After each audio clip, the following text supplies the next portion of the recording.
What's up mga kaibigan? Juicy TV here again. Welcome back na naman dito mismo sa ating channel.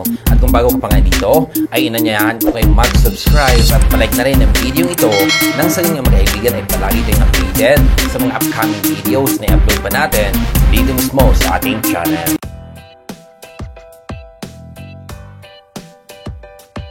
Alam naman natin mga kaibigan na kamakailan lang o isang araw nga ay naglabas na ang mismong Saudi government regarding nga sa biyahe ng mga international flights kung kailan nila i-resume. At alam natin mga kaibigan na this coming January 1 ay totally open na mga kaibigan at manumbalik na nga sa normal ang biyahe ng mga eroplano. Pero simula nga September 15 ay pwede na makapasok mga kaibigan dito mismo sa bansang Saudi Arabia ang may mga hawak ng valid visa. At ngayon naman mga kaibigan ay naglabas ng panibagong anunsyo ang gobyerno dito mismo sa bansang Saudi Arabia regarding sa proseso kung paano nga ba makabalik dito mismo sa bansang Saudi Arabia ang mga expatriates na may mga hawak na valid visa. Kung ano yung kanilang mga pwedeng pagdaanan at kung ano yung mga requirements na dapat nilang kukunin mga kaibigan. Kaya sa video ito mga kaibigan, babasahin natin sa inyo ang mismong updated na anunsyo na i-share ito ng ating embassy sa Riyadh. Pinakabagong mga patnubay sa paglalakbay mula at tungo sa kaharian ng Saudi Arabia. Riyadh, ika-17 ng Setyembre 2020. Karagdagan sa PR 106-2020 na nailathala noong ika-16 ng Setyembre 2020. Ipinaalam ng Embahada ng Pilipinas sa Riyadh sa Filipino community ang mga sumusunod na pinakabagong patnubay sa paglalakbay mula at tungo sa kaharian ng Saudi Arabia. Ito yung una, kinakailangang may valid visa, exit and re-entry visa, work permit, ikama residence permit o visit visa ang mga manlalakbay. Pangalawa, habang nagpapareserba ng flight schedule, kinakailangang ipagbigay alam kaagad ng mga manlalakbay ang kanilang kalagayang pangkalusugan lalo na kung sila ay may sintomas ng coronavirus infection. Ito naman yung pangatlo mga kaibigan.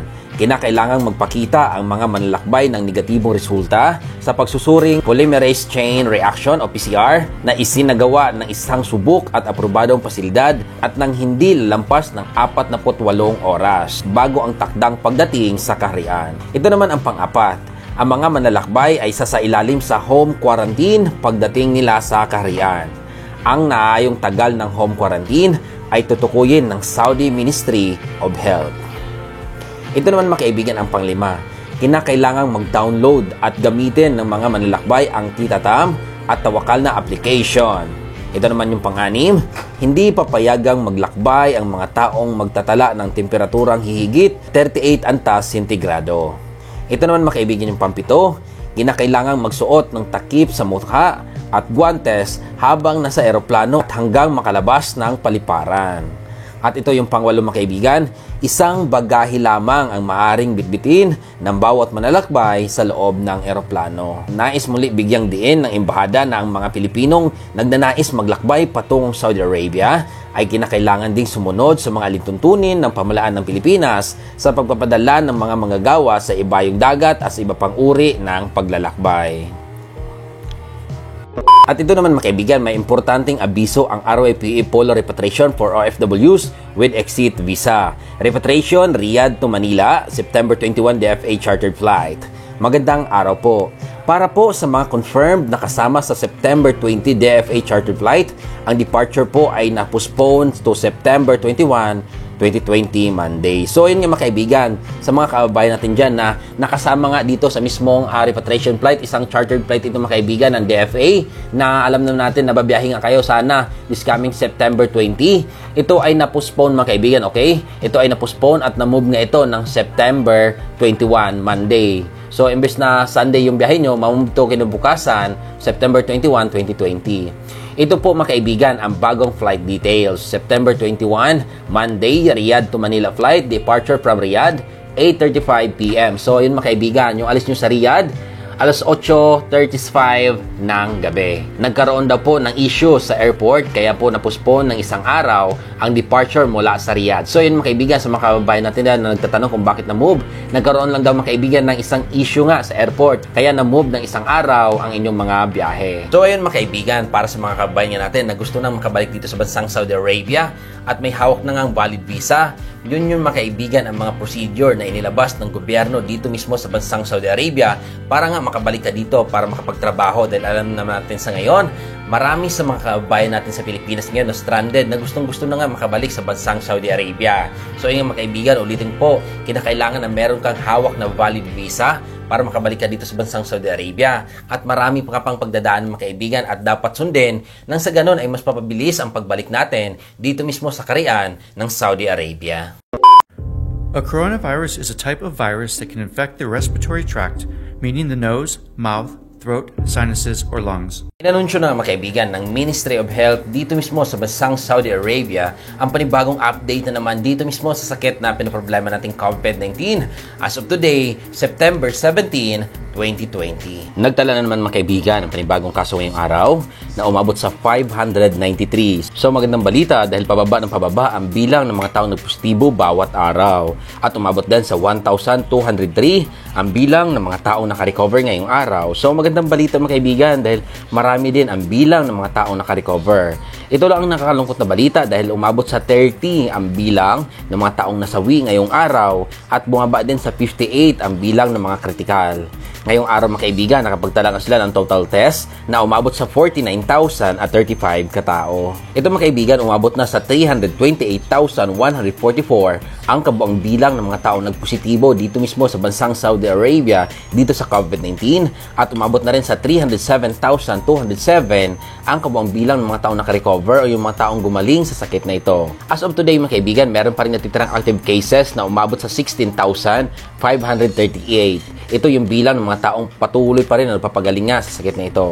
At nakakalungkot na balita dito mga kaibigan dahil umabot na ang kabuang bilang ng mga taong nasawi dito mismo sa bansang Saudi Arabia sa 4,399. Ganyan na po karami mga kaibigan ang kabuang bilang ng mga taong nasawi dito mismo sa bansang Saudi Arabia dahil dito sa COVID-19.